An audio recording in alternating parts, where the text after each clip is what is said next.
Hello, everybody. I'm trying to get you all in here. I'm sorry I'm late. I was teaching a class for AGLA.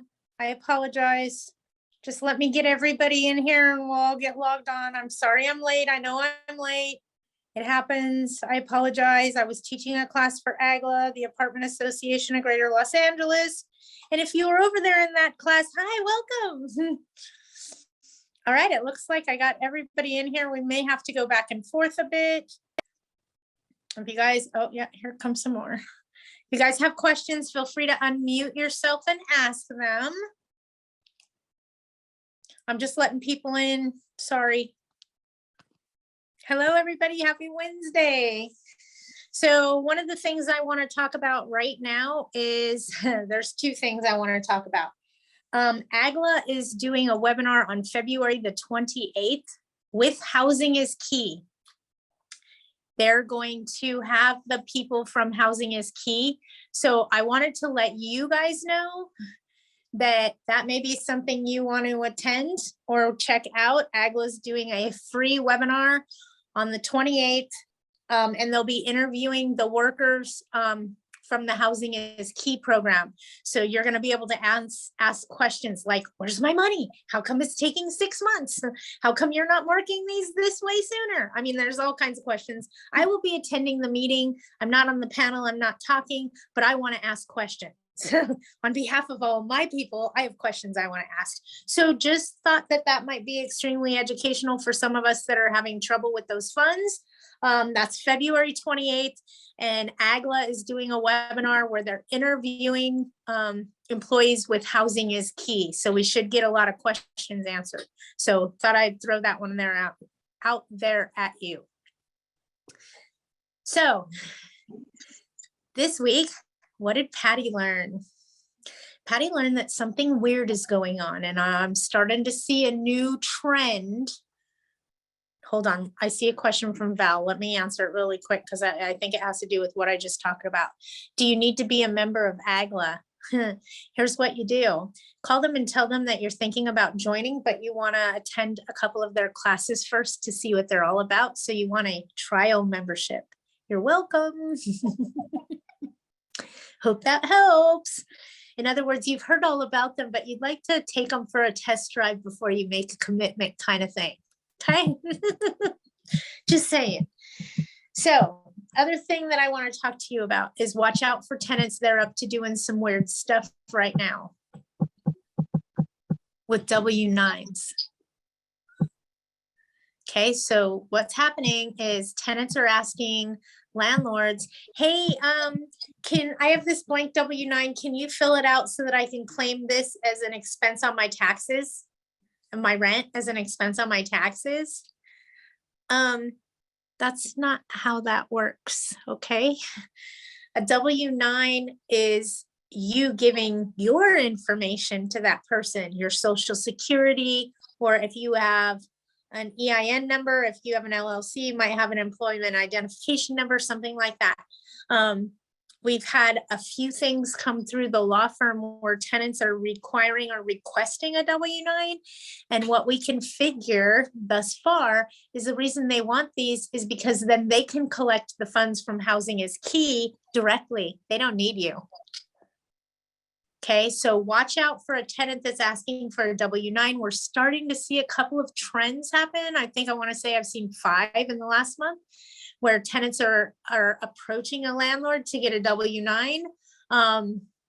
No, W-9s are for employees only. You're a tenant here, you're not an employee, I can't help you. Keep it real simple, that's not what that's for, but we're starting to see a trend with W-9s. Also, if your tenant says, I've applied for this program, but they'll only help me if I work, you know, I gotta work. So will you go ahead and write a paper that says that I clean up the trash around the community, you know, for 10 hours a week or something along those lines?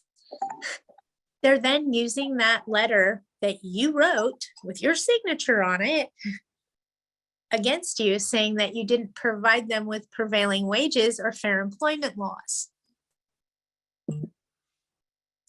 Be careful, they're tricky, and you think you're helping them, but now you're defending yourself from a lawsuit on a letter you wrote. How do you do that? Okay, exactly. Don't do it. Don't say that they work there if they don't work there. And I'm just starting to see some trends happening, and I'm trying to give you guys an insight to them. So pay attention. Don't give anybody a W-9 if they're your tenant, and don't write that they work there, they clean up trash, or they work 5 hours a week on the property or 5 hours a month on the property. I don't care. Don't do it. It's bad. Okay. They are getting more and more creative on how they can bypass us to get a hold of that money. And especially when you start talking about tens of thousands of dollars, they become more and more creative. If you as a landlord actually refuse that money because you're in eviction, there's something you need to know. That money then goes to your tenant. So example, if you're owed $58,000 and all of a sudden you're at the last bit and almost to the lockout of the eviction, and you call your legal counsel and say, I just got a check for the $58,000, they're going to say you have to dismiss the case or refund the money. If you refund the money to the state, they turn around and send that money to the tenant. Do you think the tenant's going to give it to you? They might. Most likely, no. If your tenant just got $58,000, what do you think they'd do with it? Let's be real honest here. Do you think they're going to come running and handing it to you? Or do you think they're going to go to another state and set up camp there? I vote for the latter, okay? They are not going to come running to give you that money, okay? It's just not going to happen. I know you want to think they're going to do that, but chances of them actually doing that are slim. So just protect yourself. I want you to not operate your business from a place of fear. I want you to operate your business from a place of knowledge. In other words, I know why you're asking me for that, and the answer is no. It just gives you a much better business presence if you understand what they're trying to do, and just stay calm. Keep that business professional face and call them out on it. I'm sorry, W-9s are for employees only, and last time I checked, you didn't work here. There's nothing wrong with what I just said. It's not offensive. It's not rude. It's not litigious. Okay. You're just rocking and rolling. Keep it simple. Like my daddy always said. Okay. What else? I had something else I wanted to talk to you guys about. Let me just go through my notes really quick. I'm sorry, you guys. I'm having a day. It snowed where I live yesterday, so that was challenging. It's California. Nobody can drive when it snows, right? Everybody here knows about vexatious litigants. If you don't, we need to talk about that. In your screening process, when you're screening an applicant,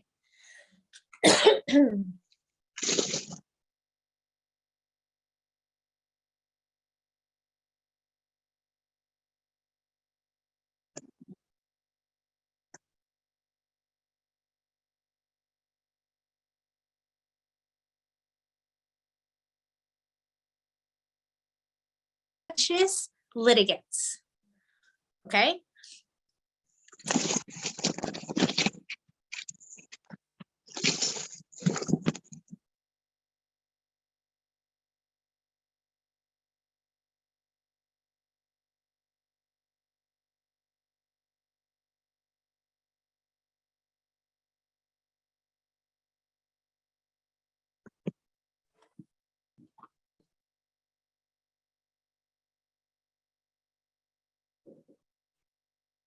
Move a vexatious litigant into your rental property. Okay, so that's just another part of your screening, is you guys want to look up vexatious litigants. Okay, it's another way to protect yourself. And then I'm just looking through my notes. Hang on. You guys know about, if you guys ever get an attorney letter in the mail because somebody's suing you or they're not suing you, they just sent you an attorney letter, don't answer that, don't respond, call your attorney. They're probably baiting you to do the wrong thing. Sorry, can you repeat or spell vexatious? I'm not spelling it, girl. I'm blonde. See, this is blonde. Vexatious. V-I-X C-I-O-U. I'll look it up and I'll give you guys the spelling. I don't have it though, not off the top of my head, but I know it's V-I-X, vexatious. And I saw more questions come through, so let me answer them. Patty, do you need to be an AGLA member? Told you how to fix that. Patty, I have a few questions, easier to unmute. Okay, Arlene, bear with me. Housing Authority sent me a 1099 for over $20,000 that I received in 2021. It had just one of the many addresses I got money for. Weird that it stated specific rental address versus specific addresses, but I guess that's an issue with my CPA. Yes, it's also a problem with housing is key, okay? Remember, these people just got hired, trained on a system that didn't even exist. It was invented as they went along, okay? So I could see where that might be a mess for you. And yes, you're right, it's a problem for the CPA. S. Decker, she asked for a new floor that's 14 years old. Now she will not respond to my request for scheduling. I suspect she's using that as leverage. New rent increase. Should I give her an alternative between a rent increase of 4% of $1,700 without the flooring and 6% with the flooring? No, flooring could be a habitability issue if it's a tripping hazard. Replace the flooring and increase the rent 6% if that's what you can, if what's allowed in your area. If you're not governed by any rent control, the maximum you can increase rent is 10%. If you're putting in a new floor, you warrant the increase. I missed the AGLA meeting. Are you going to touch on some of the issues? I'm trying to do that now. I can't hear Patty. Is it just me? Can you guys hear me? Patty, you are cutting in and out. I'm sorry. How do I schedule the flooring? Make an appointment with the tenant. Oh, you guys can hear me. Okay. Sorry. Scheduling the flooring, make an appointment with the tenant, do a 24-hour notice to enter for necessary or agreed upon repairs. And instead of putting a time, you guys, like 9 a.m., make it a business practice to stop doing that. Do not give an exact time. Give a window. Yeah. Give a window of 9 to 4. Because if you put on 9 o'clock that you're going to be there at 9 o'clock and you show up at 9:01, they don't have to let you in. Mm. So if you put between 9 and 4 for necessary or agreed upon repairs, you can show up at any time between 9 and 4. You can even come back. Okay. So you want to give a window on your notice to enter, not definite, because if you miss it by 1 or 2 minutes, I mean, you're standing on your own feet here. Let's not stand on our own feet. Let's give a window. That way we have a window to work with, and so does the vendor. It helps tremendously. So when you're scheduling something like that, where you are dependent upon someone else, you always want to give a window. And it's also nice in case something happens to us. We take a phone call, we get a speeding ticket. I mean, anything could happen that would slow us down. We've been late before. We don't want to build a habit out of it, but we want to make sure that we're thinking far enough forward that we're protecting our asset to the best of our ability. Should have used that one in AGLA. All right. Hang on, Val's got a question, and then somebody's gonna, I'm gonna let somebody unmute. If you serve a 24-hour notice to enter, and let's stop right now. Val is in Kern County, not in LA County. And you posted around 3 p.m. Can we, or can we not enter the next day before 3 p.m.? You cannot. You can enter after 3 p.m. the next day. You have to give a minimum of 24 hours.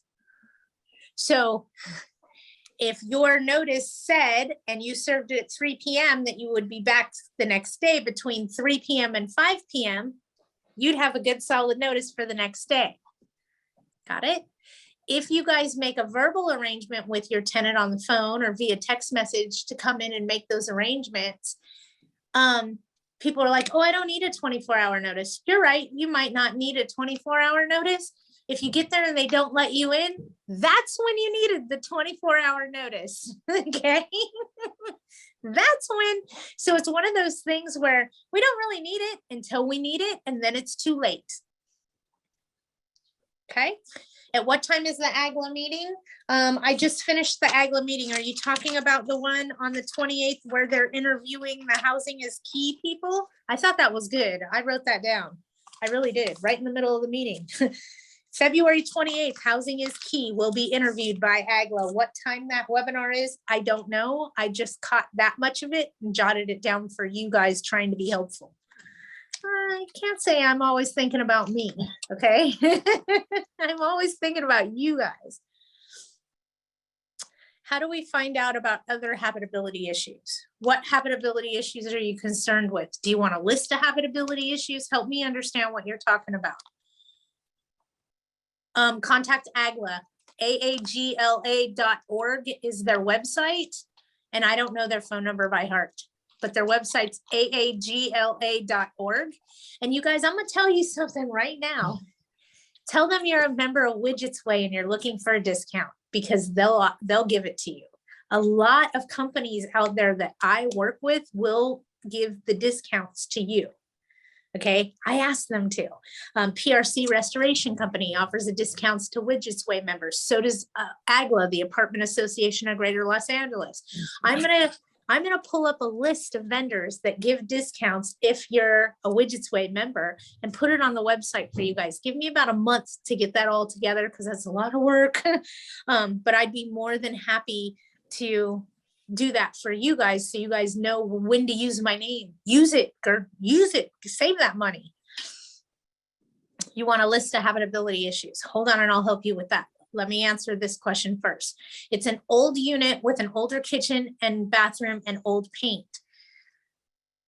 As far as you doing, yes, I have word on lawsuits in LA County. AGLA's filing a new one. Their PAC fund is helping to pay for that.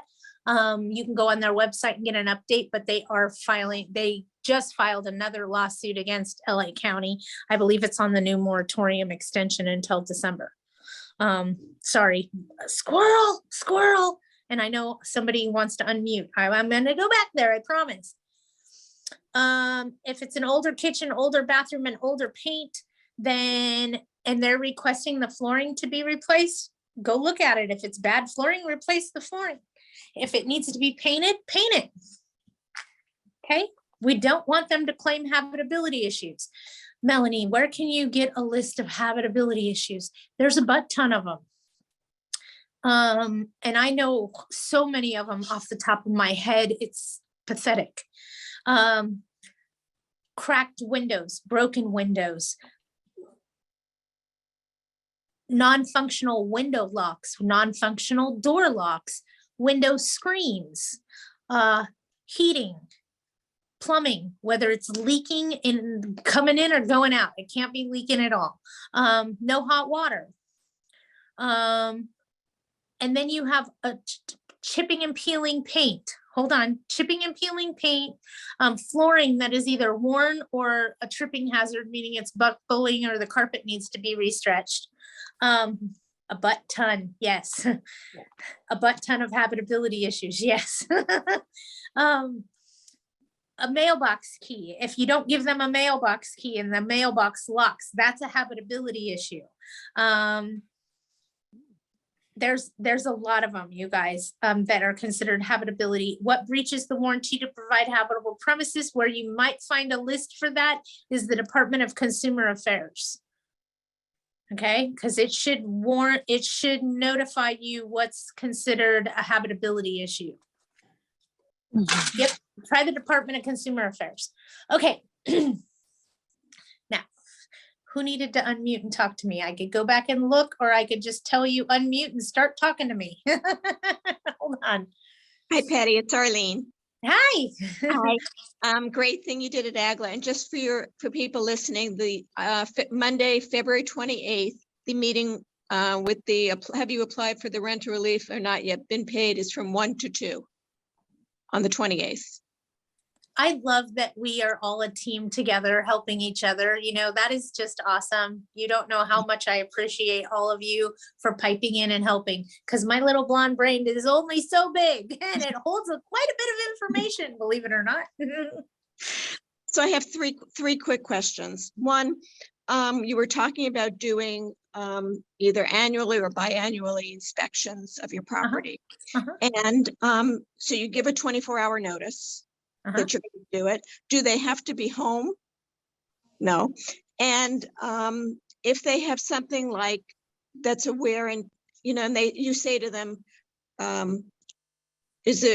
you want them to sign that there's nothing wrong, but they say, well, hold on, let me give you the words and then you ask the question. Okay. So I'm here to do a preventative maintenance inspection and look at things that might be a problem in the future. So do you have anything you'd like to bring to my attention that may need to be addressed either now or in the future?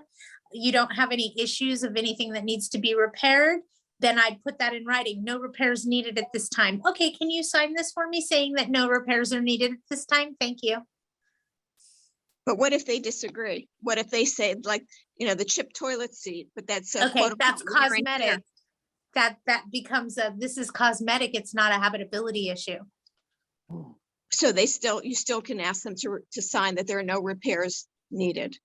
Correct, because it's not a habitability there's issue. a difference between necessary repairs and a difference between cosmetics. Example, there's light scuff marks on the wall. We all know that's wear and tear. We can't charge the tenant for that, but they may complain that it's unsightly. Well, I'm sorry that you don't like that. You did it, well, we could paint that wall. That's considered wear and tear. You're not responsible for it, but if you like it corrected, we're going to charge you to paint that wall. Okay. So there are things that you can address that way. And then you always get that jerk that no matter what you say, they're just not happy. The reality is they don't want to live there. Okay. Maybe their wife picked out the property. It doesn't have enough garage space for all of his crap. I mean, there's always some kind of a conflict somewhere. Don't get into a battle with them over, and don't chase ghosts.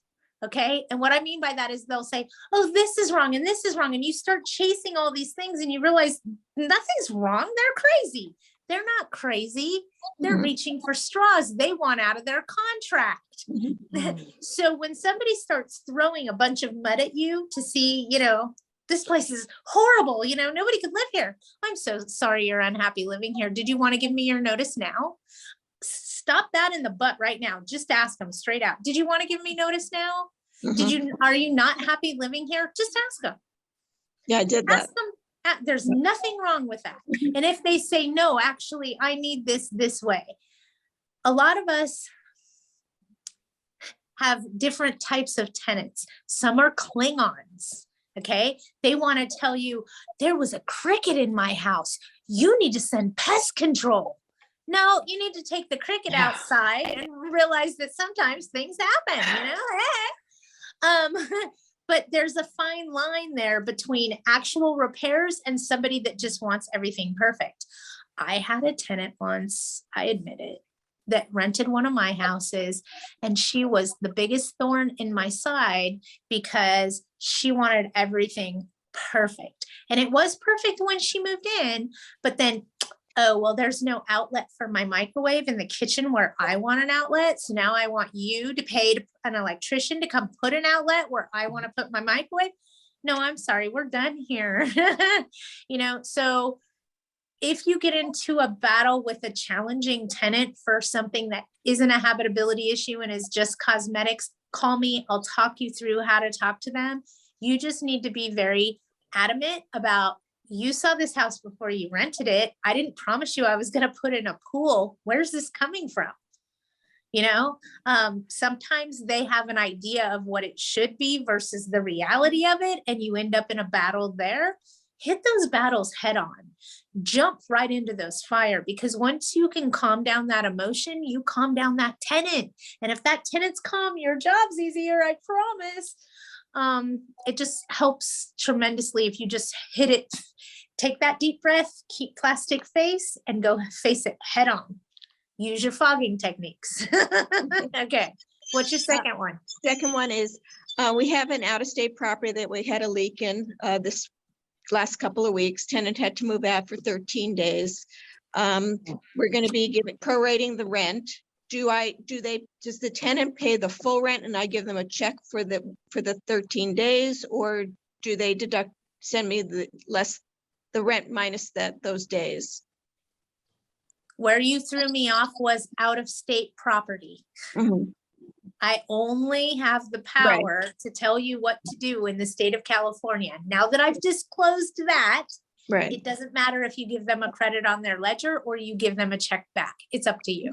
I always give them a credit on their ledger, not a check back. Well, I can't say always. I most likely will give them a credit on their ledger rather than a check back, because why would I give them money back that I may not get next month? Okay, so you have to use that on what is this tenant most likely going to do? Make sense? I have used giving them an actual check in some instances where I was trying to prove the point of, no, I'm the landlord. I will take care of you and I will follow the law. Here's your check for 1 week's worth of rent while you were inconvenienced due to this. Please know this isn't a requirement. This is a courtesy. And I will go as far as handing them a check. But to do that, I'm putting on my bitch bra and handling my business. So if I'm giving somebody a check, I'm doing it to be firm and assertive. Simply said. Otherwise, oh no, we'll put that credit on your ledger. You should see that as a credit next month, and that would just be less rent that you need to pay me then. So I play it by ear, but when you need to be wearing your big girl panties, so to speak, then by all means, hand them a check, be firm and assertive, and use it that way. Okay. And then just the last thing, there's this whole thing, and I don't know a lot about it yet, but that PayPal is going to be starting to want IRS taxes and things. And so is that going to, do you think that the getting rent through like pay rent or one of those other things will avoid those issues? That I'm not exactly sure what's going to be going on with that. With the state of our current legislation, I don't think any of us are quite sure of what's going to be going on with anything anytime soon. With that being said, here's what I could tell you. You claim that money on your taxes anyway. It's income that you have to claim on your taxes. So if PayPal wants to 1099 you on that money, it's going to offset on your taxes when you sit down with your CPA. Don't overthink it. That's all I'm saying. Okay. Don't overthink it. That's a battle for your CPA. Nicely and simply said, it's over my pay grade. Okay. And you guys, it's okay to have something that's over your pay grade. As a property manager, we wear a lot of hats. Are we all mold certified? Hell no, there's no such thing. And we don't want to wear that hat. Okay. So the less hats you get to put on makes your life easier. You don't want to wear all these hats. Trust me. You want to be able to say, I'm the property manager. I don't handle that type of thing. You should contact your CPA. You want to be able to pass the buck. Passing the buck is the easiest part of our job. I'm sorry, we don't do domestics. If you have a problem with a resident in our community, you should notify the police. Pass the buck. You don't want to wear all the hats, because then when you start wearing all the hats, they come to you for everything. You don't have that much time in your life, trust me. So try to push off what you can push off, rightfully so. If it's yours and you need to take a bite out of whatever's on that plate, don't pass the buck. It's just not business professional. If you need to jump into it knee deep and you're uncertain, that's what your relationship with me is for. You call me, I'm your cheerleader all day long. What's your third one? Because that was two.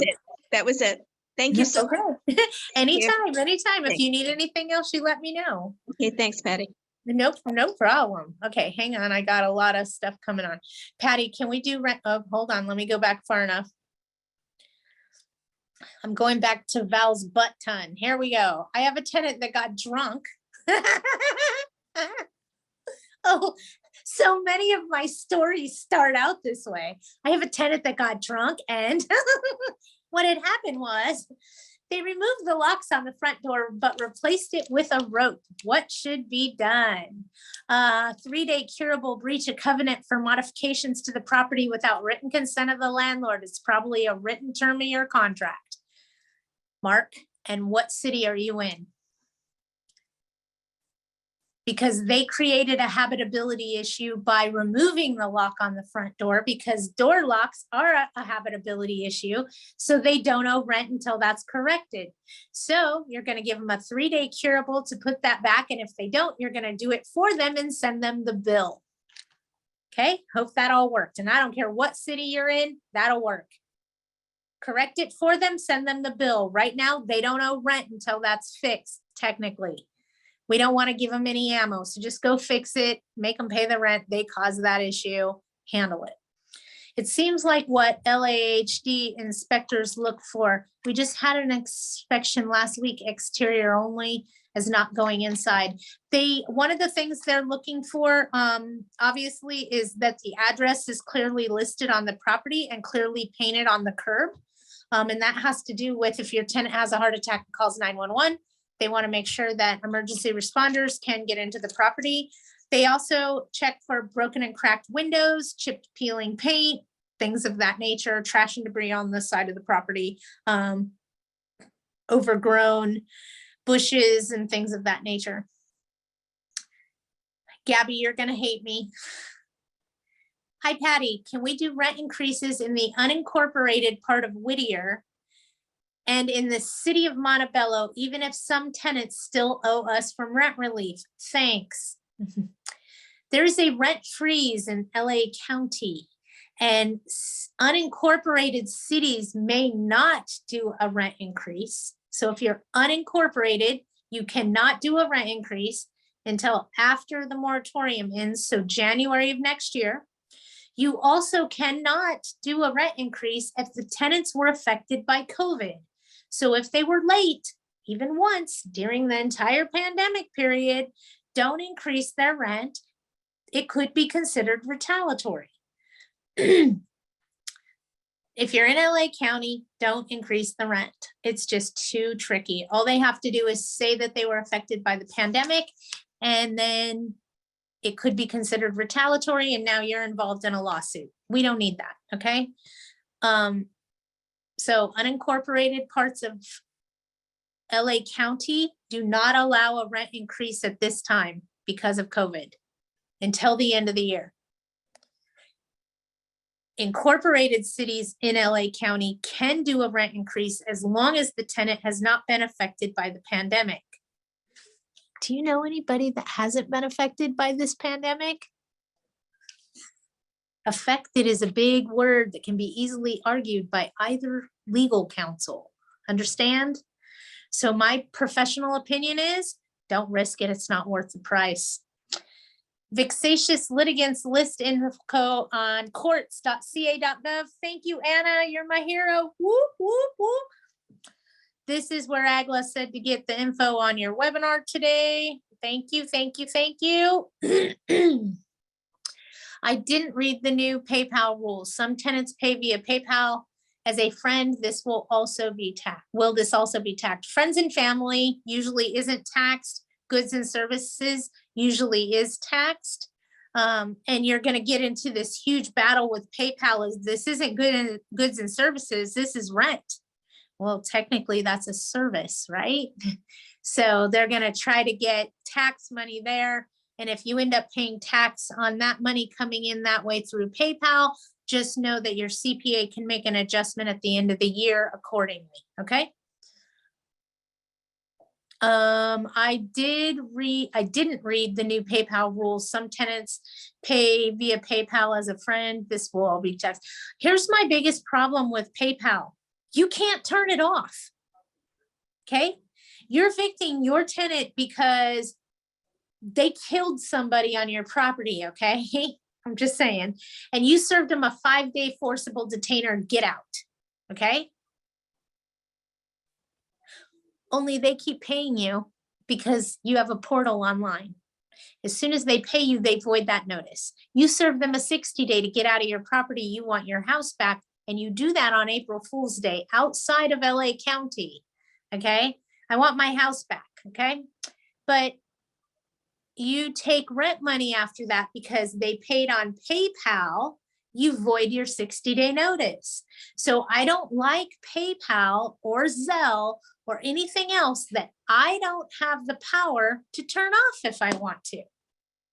Makes sense? If you're evicting somebody because they're a nuisance and you take rent from them, you voided your nuisance. So if you serve a 3-day curable breach of covenant for,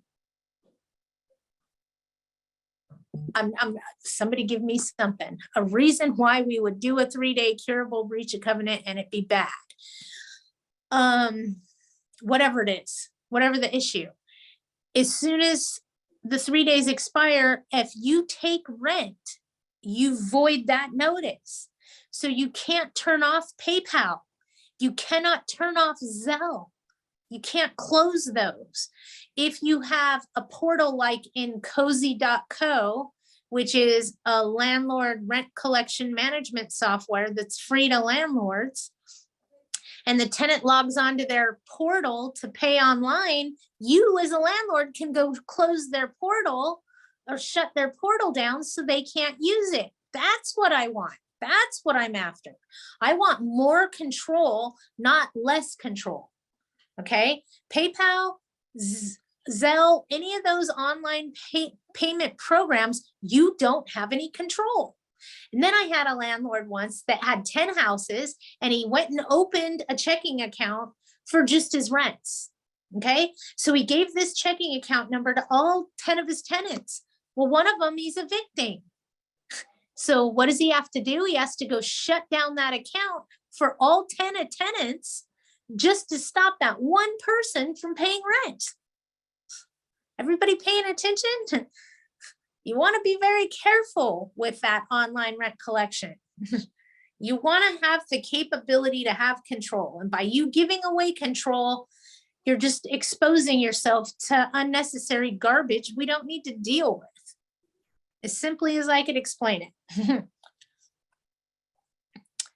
I just need a locksmith to rekey a rented unit who changed the locks. I paid. If a tenant doesn't pay, I suppose I could take from security deposit.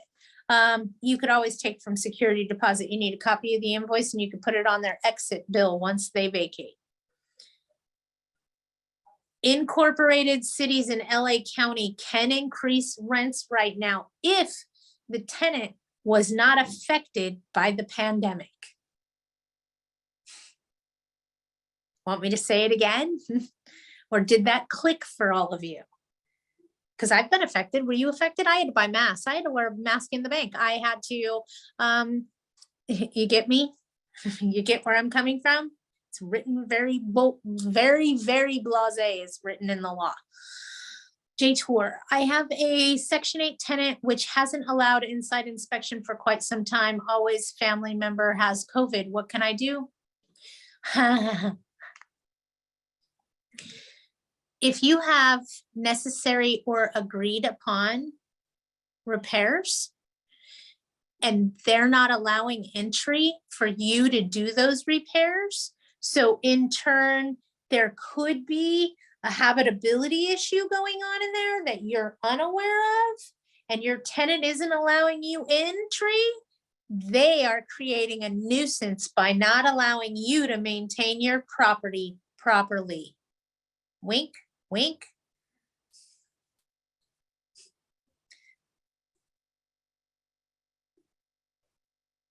You got me, J-Tour? Don't allow your tenant to not let you in and that create a nuisance. Wink, wink, wink. Understand? That's how we get around that one. Oops, I raised rent already. Whoa, whoa, whoa, whoa. Whoa. If you raised rents already and the tenant's paying the increase, don't fear this, okay? I got you. Your last 3 notices where he was supposed to claim COVID, I got you. This actually takes effect in LA County, I believe, on 4/1, and it goes to the end of the year.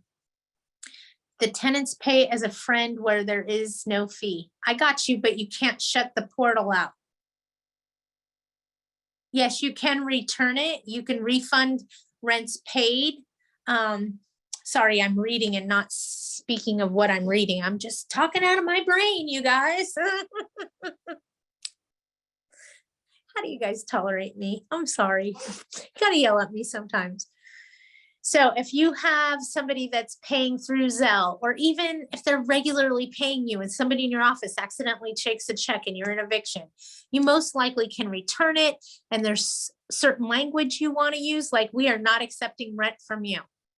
We have returned this payment, blah, blah, blah.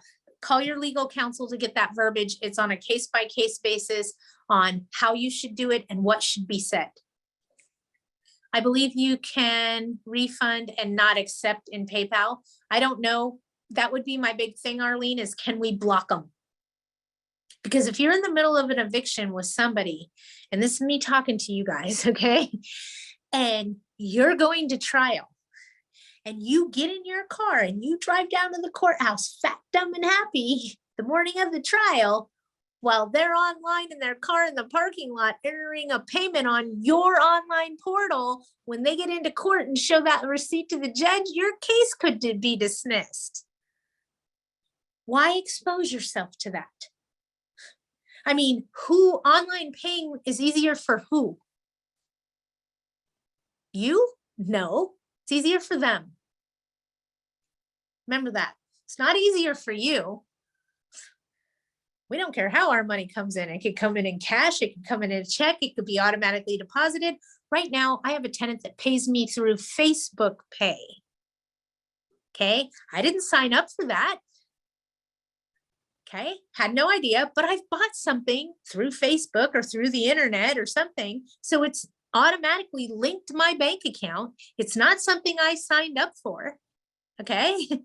And she logs on to Facebook every month and pays me and sends me the rent. And then I get this little message. I deposited the rent for you. It should be in your account. And I look at my bank account and it's in my bank account. She did it right through Facebook. I didn't give her permission. I can't turn that off.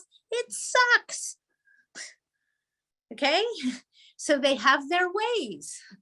And here's the thing. If you don't notice that you get that notification, next thing you know, that money's been sitting in your account for how long? Technology, God love it. Since there's so many other systems out there that tenants can utilize without you having any control, don't you think it would be the best business practice for you to tell them which system you want them to use? Just saying. If you find the system that works perfect for you, then send it to all your tenants and tell them this is how they can pay their rent online. We don't want this person paying with Zelle, this person paying with PayPal, and this person used Facebook Pay. What is that? I didn't know at first, but it's really weird. She'll send me a message. I just paid my rent, and I'll look and it's in my bank account. How do I stop that from happening? I can't. Okay. So if we can't beat them, join them in our own way. Figure out which online processing software works for you the best, use that system, and then spread it like cancer. Tell them all, give them letters, send them emails, send them text messages, inviting them that this is how they pay their rent. In other words, take control of the situation. Don't let them control you. Okay. All right, let me see what else I got on here. And if you guys have questions, answer them, ask them, ask them, ask them. I believe you can refund and not accept PayPal. We talked about that. Can you do a lease? Can you do have a lease RSO? I think what you're asking me is, can you change it? Can you add this new payment situation if they're on an RSO lease? If it's it could, but you can't take away their old ways to pay. You can implement the new way, but you can't take their old way. And while we're talking about implementing ways to pay rent, you guys need to know this one. This is very important. If the online portal for the tenants costs them money, and some of them do, they could $1.50, $2.50. Here's something you need to remember. You as a landlord cannot have the only ways to pay you involve a fee. Make sense? In other words, if they charge you $1.50 to use the online portal system that you picked, you also still have to allow them to pay with a check and give them an address. Make sense? You have to give them a way to pay you that doesn't cost them a fee to pay it. And I'm not talking about going and buying a 95-cent money order. Okay. I'm not talking about how they make payment. I'm talking about how they pay you. Some online programs, example, Appfolio.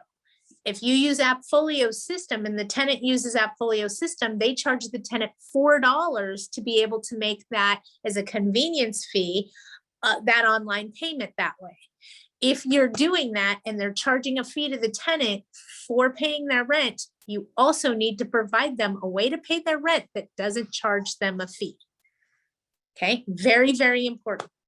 So if you only accept rent monies paid by Zelle this way, and Zelle charges $2, you also have to check that you accept checks in person at this address. They have to have a way to pay you that they don't have a fee involved. And I'm not talking about buying a money order as a fee. That's not what I'm talking about. I'm talking about an online service where they have to pay the rent, like $2. It's a convenience fee. You got to have a way for them to pay that has no fee at all whatsoever. Hang on, I saw something else come through. It doesn't matter what kind of money order. I'm not talking about the price of the money order. If it costs $1 to buy a money order, they're not using an online portal. You get what I'm saying? It's that online portal that can't have fees. Big brother material. Yuck. And Canada is threatening to freeze truckers' bank accounts. It's a mad, mad, mad, mad world out there. It's a mad world. We're all a little batshit crazy sometimes. All right, so I have something I want to tell you guys and I don't know how to do it. For those of us that manage investment property on the own, and for those of us that have a high level of exposure, and you're concerned for your safety and well-being going to the properties that you manage. Fair enough? Did I say that right? Look into the Taser Pulse. Okay, they sell it at Turner's Outdoorsman. It's about $400. The Taser Pulse is a nice little accessory to have in your purse or in your pocket in the event you're in a bad neighborhood or have a very bad issue going on or a tenant or something to be concerned with. I'm just telling you guys the Taser Pulse is a nice little tool to have in your arsenal. And I'll leave my comment at that. If you have more questions about that, I will answer them at a later date. Also, AGLA's trade show got moved from March to May because of the, yes, Val, because of the Omicron variant. So the AGLA trade show has now been moved to May. I hope to see you guys there. I will be there up on the main stage talking. And I hope to see you guys there. I just wanted to tell you it got moved from March to May because of Omicron. Should you offer to pay the online rent fee? No. No, I wouldn't offer to pay any fees or any static or anything like that. Just give them the option to write a check. You can do something a little interesting though. You can say that you're offering a $5 online discount. So you discounted their rent for them using that online portal. So if you discount their rent by $5 and they have to pay $2, you know, hey, it kind of balances, just saying. But you can give them a cash discount, if that makes sense. We want to be careful how we word some of these things. All right, does anybody have anything else? I don't want to keep you guys, and I feel like I'm rambling. I know sometimes I'm not. I'm rambling really good information, but it happens, you know? I just don't want to inundate you guys or be boring. Boring is not for me. Hey, Patty, this is Karen. Hi. I Listen, I put a note in there. I put a note in, and AGLA, the February 28th event for AGLA is from Yes. 1 to 2. Okay, perfect. I I mean- just figure if they're interviewing staff members from Housing is Key, I got a hell of a lot of questions for them. Like, where's our money? How come you're making simple, stupid mistakes and giving $30,000 to tenants and then they're leaving the state? Are you now prosecuting them for misappropriation of federal funds? I mean, I want to know. I hear you. And AGLA has I was on their meeting earlier. Oh, thank you. You Yeah, saw me on there. Yeah, I did. Listen, in their new membership meeting is on the 17th from 1 to 2. And I wasn't joking when I said, hey, you guys, use my name. So AGLA will give you a discount on your membership if you say that you're a member of Patty Widget or Widget's Way or whatever you want to say.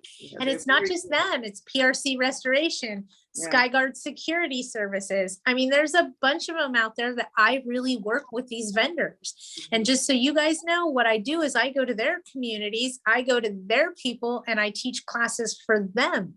So we're trying to hold hands with each other. And all I say to them is, hey, just take care of my people. If they call you, give them a discount on their services. So it's my way of trying to help you guys. I'm not going to utilize all these services. I don't have any more investment property in LA. I'm very happy about that. Sorry. I think I'm going to inherit 2 more though. Darn it. Darn it. Okay, I saw something else or quickly get your CCW. Yes. For LARSO, do you know anything about on-site property manager rules and regulations? Yes, I do. Base salary, apartment included. Do we need to pay for a 20-unit apartment? Okay, so what DRE standards are for an on-site is 16 units or more require an on-site manager. To answer that question. So if you have 16 or more apartment units, you must have an on-site. That's in the Business and Professions Code, and it's part of Bureau of Real Estate's law. As far as base salary, apartment included, what I've seen happen is they're giving them a discounted rental rate for doing the work. Some of them are actually paying checks. They've changed the way that goes. I say pay them minimum wage for whatever they're doing and charge them rent. That is the easiest way, because if they don't pay their rent, you can still evict them. If it's part of their employment, it becomes a little bit more challenging, okay? So it's much easier to just pay them and charge them rent. If you're going to discount their rent, most people discount the on-site's rent by $100 or $200 and pay them a paycheck, okay? So it just depends on how you want to set that up. AGLA is probably going to be the best choice that you have available. Well, I don't know who your apartment association is, but they have all kinds of documentation for on-site managers, the employment agreement contracts. AGLA has all that stuff. I know because I helped them implement it. Or help them point out that they needed to have that. So I know AGLA has that stuff, Melanie. You may want to check with them. If you can't get the answers that you need from them, reach back out to me. I cannot find a tow truck company in the 10-mile radius of Vernon and Broadway to post their towing signs. Can anyone provide any info? Thank you, Patty, great meeting you. Hi. Okay, so apparently Hilda needs help, you guys. She needs a tow truck company that covers for a radius between Vernon and Broadway.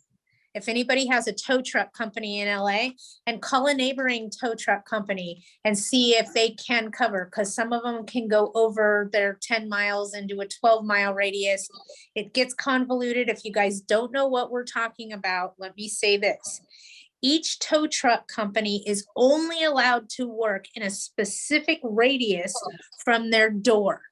They can only go so many miles from their door to do tows for profit. So it's sometimes difficult to find the right tow truck company. So Hilda, I have a great example. Call AGLA. Are you a member? I bet you dollars for donuts, they got tow truck companies in their database under their vendors. I bet you dollars for donuts. I would be happy to be out of LARSO as well. Hey, you hear me then? I sold all my properties in LA County. I got the last one sold during the pandemic. So that was nice. I will say, and reinvested in other counties also in California. So I didn't leave. Just saying, I didn't leave. I just raised rent on a long-term tenant from 1,100 to 1,200 in Kern. Val, raise the rent every year. Even if it's 25 bucks, raise the rent. It keeps you in a position of power. The tenant is pushing back saying he cannot afford it, but there's 0 rentals available. Market rent is 1,800 and I have not raised his rents in 7 years. See why you're having tension? You're having tension because you've never done this before. Okay? I know it's your bad, but what I'm trying to do is put in people's heads of why you need to increase the rent every year, even if it's just $25. And for those of us that have low market values, please remember to increase the deposit too. You can do that once annually, so do it. Raise the deposit, raise the rent every year, okay? Every year, because it reminds the tenant that you are the landlord and you have the power to do this, okay? If he does not pay $1,200 in March, I suppose I just need to start an eviction. If he pays $1,100, that's what I'm thinking he will do, pay $1,100 and snub me. Well, if he pays $1,100 and snubs you, I'm going to tell you to start the eviction, not in March, but in April. Why did I tell you that, Val? You already know. Don't start the eviction in March. Not for $100. It ain't worth it. Wait till April and then do it and get him on 2 months. Why did I tell her that? Anybody know? Anybody? Why did I tell her to wait until April 1st? So we can't cry COVID. COVID leaves every county on March 31st, except for LA. I pay a tenant $60 per month to take the trash out. Do I need to switch to minimum wage? No, you don't need to switch to minimum wage. You need to give them, let me see what city is this in, Decker?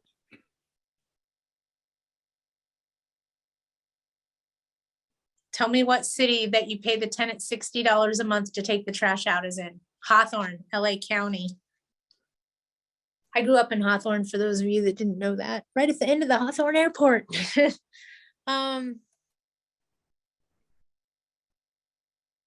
Thank you, Hilda. I got you, been a member. I'm thinking about what you're asking me, okay? Do you have a reference for the increase in security deposit? What do you mean, do I have a reference? The verbiage. Oh, thank you. 30-day notice to change the terms of tenancy, the security deposit will increase. Whatever you are governed by of increasing your rents. Example, if you're under LARSO, you can only do the CPI. If you're under statewide rent control, you can only do the CPI plus 5%, which is the most part for most places, 8.6% across our area. My point is, whatever you're governed by how much you can raise the rent, is you're also governed on how much you can raise the deposit. So if you're doing a rent increase for 8.6%, which would be 5% plus the CPI, you can also do a deposit increase for 5.6% as well, once annually, just like you do the rent. What would the verbiage be in that, Patty? It's a change of terms of tenancy. So as of such and such date, your deposit amount that I'm currently holding, the amount of $1,150 will go up to $1,250 due and payable on or before blank date. So kind of simple, keep it simple, don't put a lot of moving pieces in there. It's not going to work, but it's a 30-day notice to change terms of tenancy. I did not go to Hawthorne High School. I went to lose a finger. It's actually called losing. I had friends that went to Hawthorne High School. My aunt was actually a math teacher there for decades. And a lot of my friends graduated from Hawthorne High, but yeah. I would think $60 for the garbage guy is fair and fine unless he's punching a clock. However, you know his exact time. See, and that's not me. I want to give him a rent credit. I don't want to pay him anything because once you pay him, is he a vendor or are you not giving him prevailing wages? See what I mean? I like the rent credit idea better. So he gets a credit on his rent every month. Because you're in Hawthorne, you're not an LARSO. So that was another concern that I had. But now I'm back to, do I want to pay him a check for a service? Because my question becomes, and this is me talking out loud, that's over $600 by the end of the year, right? It would be $720 for the year. That's over $600. Do you 1099 him on that money? Talk to your tax person too. And it's just me trying to make sure that you're not exposing yourself to anything. Because you could hire a vendor and the vendor could be your tenant and you could be paying that vendor to do that job. The problem is it's a tenant and I don't want them to claim employment issues against you. So I'd be very cautious how I worded that, very cautious. Okay, Patty. Yeah, the rent credit sounds better. Yeah, everybody's on the same page I'm on going, I don't know if I like that. I have a, All right, what you got? I have a question kind of on the same thing. I have a tenant that, you know, sweeps up, picks up the leaves and so forth in my little backyard. It's a little backyard behind the units. And it's just kind of a verbal agreement. I pay him out of my petty cash, sometimes $25. Sometimes he does it. He does it every week, every month. And it's just a verbal, and I just pay him out of my petty cash. It's only $25. Okay, let So me is say that this. okay? I like everything about this. Do you know why? Why? Plausible deniability. Oh, okay. Yes. Cass is untraceable. He's doing you a favor. He's not your employee. Okay. He's doing you a favor. And you give him a cash bonus for doing that favor. Right, okay. And then I write it off as my maintenance and so forth every month. I get you. You guys, I'm trying so hard to protect you from all these weird idiosyncrasies that can bite. I'm not worried about somebody that you're paying $60 to. I'm worried about somebody you're paying $600 to. Does that make sense? And yes, over the course of a year, that $60 turns into $720. I got you. Okay. But I'm more concerned to the guy that's paying $720 every month than the guy that's got a $60 issue a month, if that makes sense. And I get you. I understand where you're coming from. I like the rent credit idea better than anything else, but it's still for a service. So maybe they get a discounted rent for taking care of the trash issues. That's where I would be going down that road. A discounted rent for CAM maintenance, CAM, common area maintenance. It's a commercial term for commercial real estate. Sorry. I'm like, how would I word this? Thanks for everything. Gotta run. Bye, Arlene. Thank you. Yeah, rent credits sound better. Rent credit sounds better. I agree, Val. I agree too. Should I encourage the tenants? You should encourage the tenants to do all kinds of things. And if they're not paying you, you should encourage them to hold targets at the local shooting range. I'm kidding. Okay. And right now Val's going, yes. Okay. Should I encourage the tenants receiving assistance, which is ending soon, to try to get it extended? Yeah. Don't know if they're going to extend. They're going to go until they run out of money. We could probably find a lot more of the questions out regarding this at AGLA's webinar on February 28th. You have tenants that applied in December and still have not been approved. From what I understand, it takes about 6 to 8 months to get the money. So prepare yourself for that. And if you can log back on and update your applications to include future rents, do that as much as you can, because And know that they're capping out funds at 18 months. So once you get 18 months of funds, the likelihood of you getting anything else from the program is not high. And see how I did that? I just said all of that and didn't speak in one absolute term at all. So I didn't promise you guys anything, but thank you for hearing me that I'm trying to protect myself. Should I, oh, I read that one. I'm okay, you guys. I just need to have some lunch.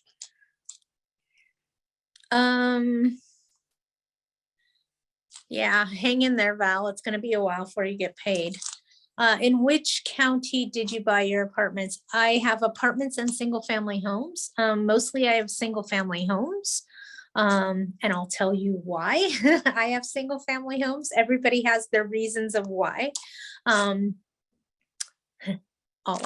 going to be real honest with you. You guys are going to get a patty talk real quick.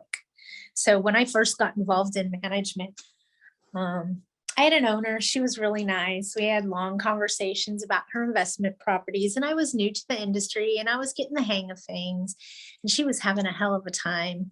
This happened to be in 2005, 2006. So it was right before the real estate market crashed. You know, that's when we all bought, right? So here's what happened. She had a triplex, and this is the ironic shit show that property management is on a daily basis, okay? But I didn't understand that at that point in my career. So tenant in unit A, tenant in unit B, tenant in unit C. Tenant in unit A and tenant in unit C were having an affair why their spouses were at work.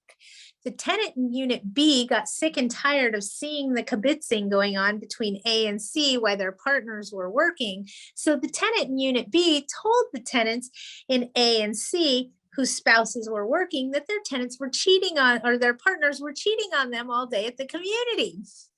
So of course, they all get in a fight, all of them, and they all move out, all of them, within a weekend. So if the main idea of my property is to have a duplex or a triplex so that I can keep a tenant in there to help make the mortgage while I'm rehabbing and doing this, it don't work when they all get pissed at each other and move out. Literally in 2 days, I had 3 vacant units. Ouch. I don't need that.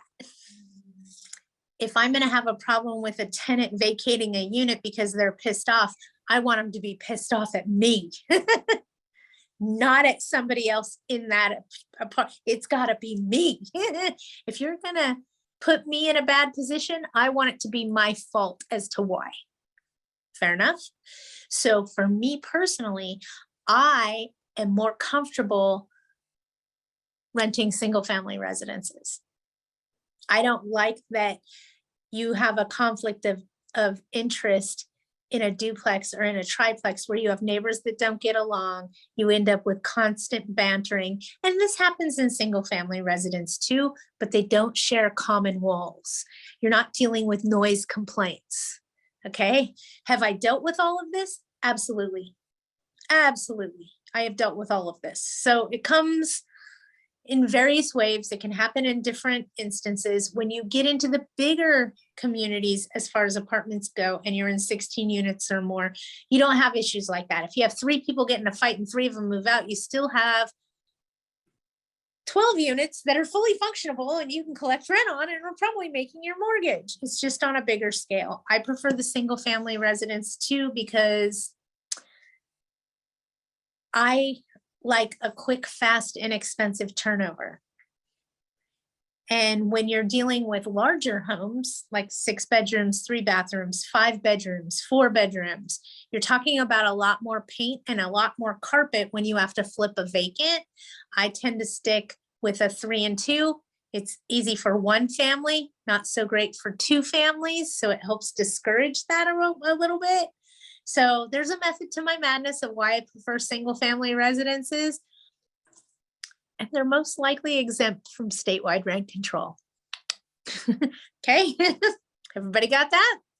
single family residences are most likely exempt from statewide rent control, depending on how you hold title. In other words, did you hear me? Are you paying attention? I don't want to pay relocation fees to a tenant. Okay, everybody got that? That's why Patty prefers single family residences versus duplexes, triplexes, multifamilies. Okay.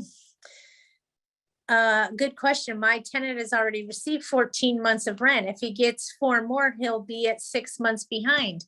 Right, but the program only pays for 18 months and they cap out at 18 months. So if you get 4 more months of rent, you're capped out. What I would do at this particular point, and I'm assuming that this property is in LA or in LA County, is I'd seriously start talking to my legal counsel. I knew it.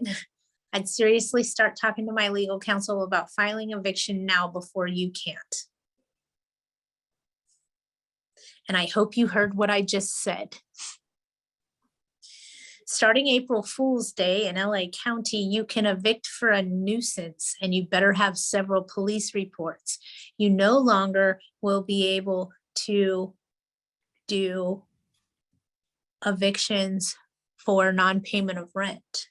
So in the event that you need to evict for non-payment of rent, you may want to file that eviction before the moratorium changes and you can't. Paying attention? Okay. 18 months is the max for rent relief. What year did you become a licensed real estate broker? A broker? Oh, that's been very recent. Is it 4 years you have to do your broker's license or 6? Because I have to renew this year. So, but I've been an agent. Oh God. I don't know. Read my bio on my website. It might tell you. I've been involved in real estate ever since I was a kid. My aunt bought and handled investment properties in LA, in Inglewood, as a matter of fact. So I grew up with her and dealing with her rentals and handling her rentals. And for fun, we'd go on tours of old Victorian homes and things like that. So I've always been involved in having an interest in housing. But I want to say I've been a licensed agent since 06, maybe 04. Yeah, I was already working there and I'm saying, yeah, I want to say I got my real estate license. Let's just go with 2005. And then I only became a broker for educational purposes. I don't facilitate activities that would require me to utilize my broker's license. I do not do sales transactions at all whatsoever. I actually hire somebody to do that for me. My area of expertise is property management, and I do not manage investment property for profit for other people. I only manage my own investment property. I just help people manage their investment property. So I don't use my broker's license like you think most people would use them. I got a broker's license for one reason and one reason only. And it was because somebody made me mad one day. And I'll tell my story if you want to hear it. If you don't, I'll shut up. But I only got my broker's license because somebody insulted me one day and I wasn't having it. Insulted. I was asked by the law firm that I worked for to go educate one of their clients for free. So I drove probably 2 hours to get there. Sat down and had a lunch and learned, figured out how they were doing their business. The broker walks in and he says, "Hi, how are you?" And I said, "I'm fine. I'd like to talk to you about a few things if you have a moment. I'd like a moment of your time." And he said, "You got me right now. Go ahead, say whatever you got to say." And I'm in front of all of his employees. So I very calmly say, it might be a better business practice for you to have criteria on the front of your application sheets, because it gives you a little bit of a brick wall in providing some sort of protection against frivolous claims against discrimination and so forth. So you may want to have that tool together to help assist you. And he turned to me and he said, "Look, I don't know where you came from or how you got here, but I'm a real estate broker and I'm the real estate broker here and we don't need that." Why would you not want to put your first line of defense in a discrimination lawsuit in play? It's not difficult. It's just one thing I noticed. So I said to him, well, I'm so sorry you feel that way, sir, but the law firm that you retained to represent you in court sent me here to help you. If that's not sufficient, I'll leave now. And I grabbed my stuff and walked out the door because nobody's going to talk to me that way. So I went back to school, got my broker's license. I was an agent at the time. Got my broker's license, met with him at another event, and I said, oh, don't you remember me? You explained to me that you're the broker. And he goes, yeah, because I'm the broker and blah, blah, blah. And he's telling me all this garbage that he's doing.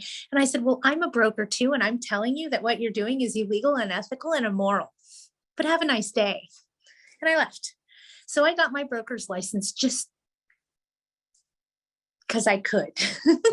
And I didn't like somebody questioning me about what I was doing to try to protect them. I'm trying to help you.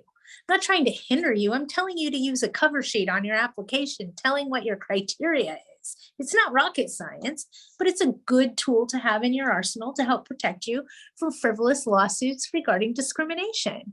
And he shot me down and then tried to make me feel inferior. And I just wasn't having that.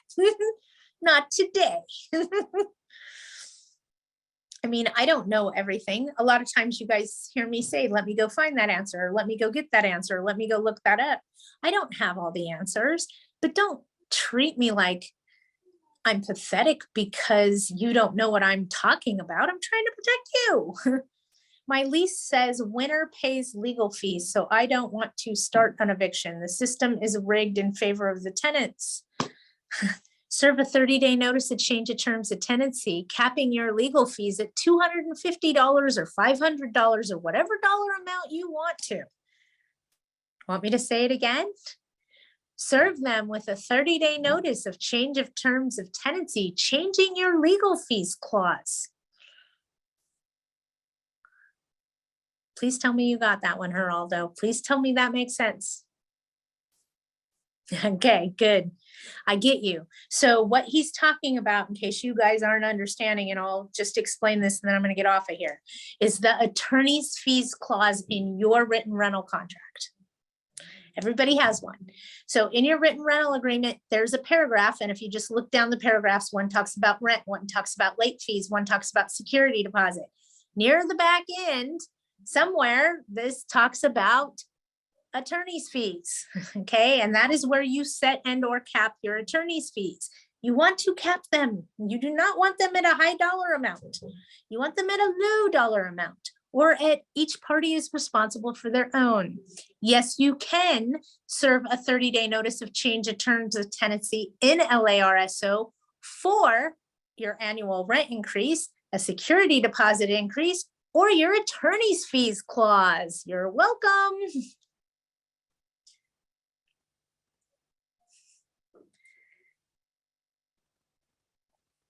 Hang on, I see more questions.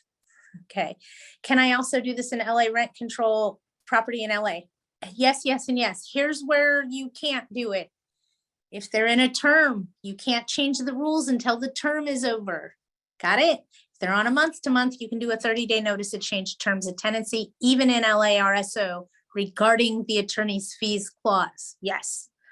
How should I hold title on, or how should you hold title on a single family residence? It depends. You need to talk to your attorney. What you're asking me is a legal question, so I can't answer it, but I can tiptoe around it. Okay.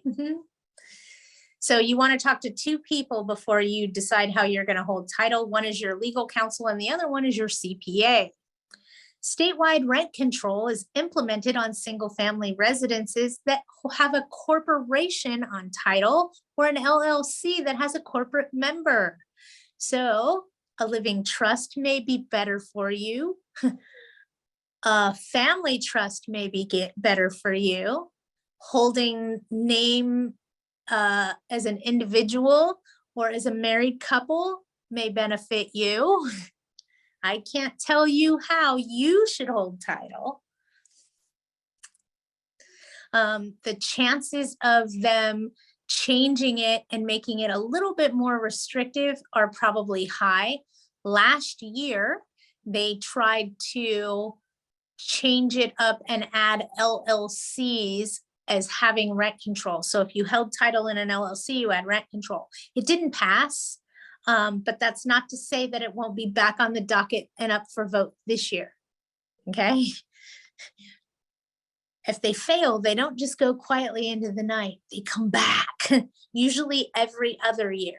They can't come back every year, I don't think, but they can every other year. So this year was a small year of law changes for us. Next year, we can anticipate seeing at least 10, if not more. And then I saw a few more questions. Let me get to them. If I serve the 30-day change of terms of tenancy, then when can I start eviction? After the 30 days runs out or now?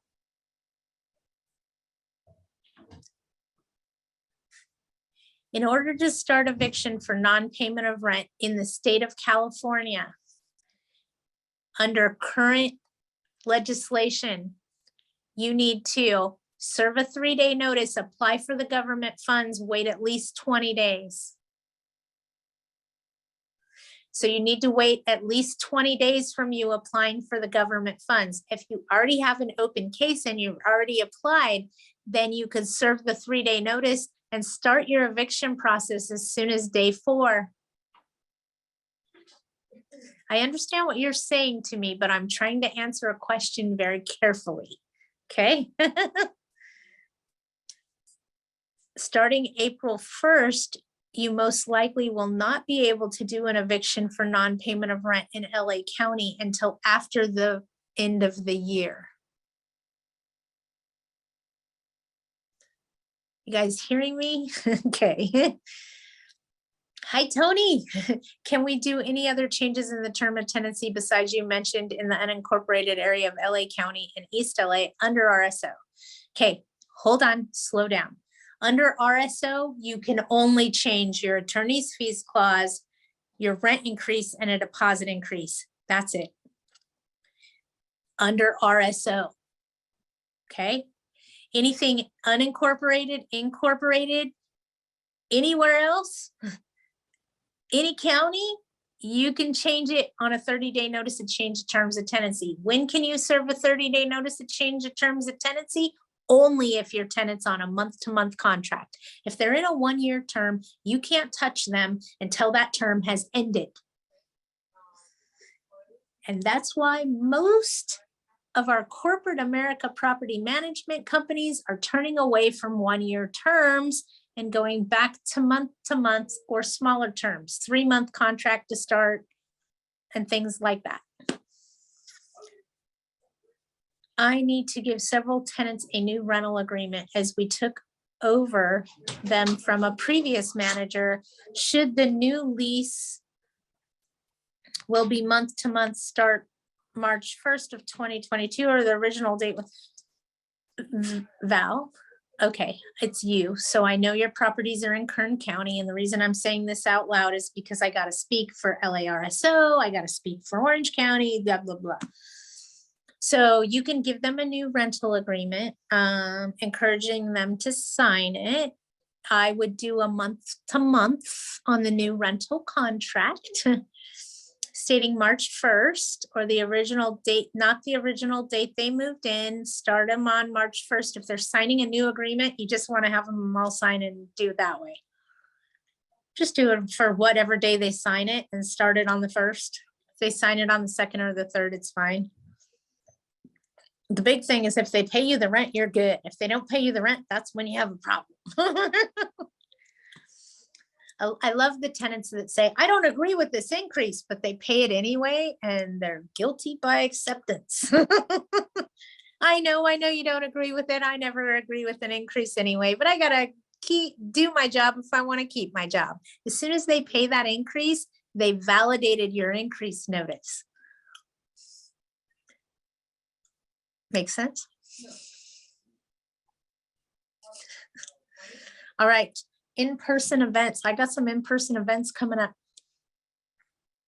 So in May, I will be at the AGLA trade show. You guys watch out for that. I have more AGLA classes coming up, and I'm trying to set up, and they don't know this yet. I'm trying to set up a meeting in Carson at PRC Restoration Company. we're gonna talk to those peeps and you guys. So I'll be posting stuff on the website under activities and things coming up as our area continues to open. I will probably be putting a calendar on the website. I have some classes coming up in San Diego with the San Diego Apartment Association. I mean, we're starting to get back to business as normal. They're letting me do in-person stuff, which I haven't done for almost 3 years now. So I would be more than happy to see all of you. Do you associate with Chris German, the apartment dealer? Never heard of him. You may want to put us in contact with each other. I'd be more than happy to speak wherever I'm needed. And that goes for you guys too. If you guys want to work out something with your multiple listing service or something along those lines, let me know. I'm game. You just got to tell me. I want to help as many people as I can to understand there is somebody out here to help us. All right, you guys, I'm going to go have some lunch. You do the same, okay? We got to eat. We got to feed our bodies if we want our brains to work. I learned that a long time ago.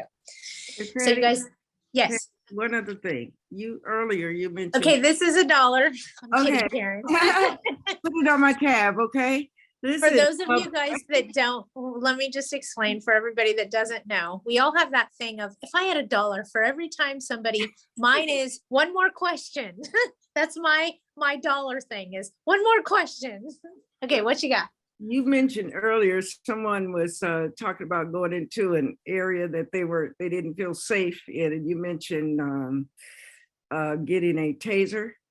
I want to let you know that you can go on Amazon. They can go on Amazon, and Sabre, S-A-B-R-E, has a pepper spray and stun gun little package. It's inexpensive. I have one. The little stun gun fits right on the belt. It's called Sabre. It's Sabre. And they have a pepper spray and stun gun package. I think it runs about $15, $16, but it fits right on it's pretty powerful. It fits right on your belt. You don't even know it's there. Okay, just what is there.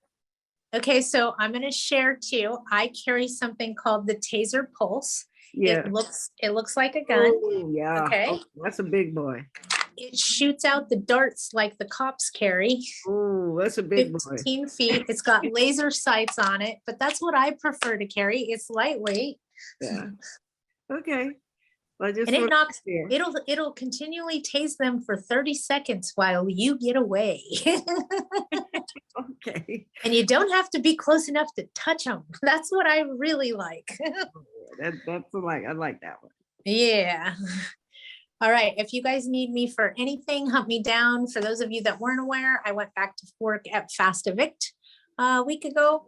So if you need me, you can always hunt me down and call me there. But that's how I'm keeping you guys up to date on what's happening and what tenants are doing, because people are calling here going, my tenant did this and my tenant did that. And that's how I report to you. Watch out for this and watch out for that, is because I'm starting to get fed a lot more of that kind of information. So I will pass it on as I can. And if you guys have questions or concerns, hunt me down. You know how to find me, and I will see you next week. We will be back here, same bat time, same bat channel. I might be late, you know the drill. All right, you guys have a great week and stay safe out there. Okay, bye.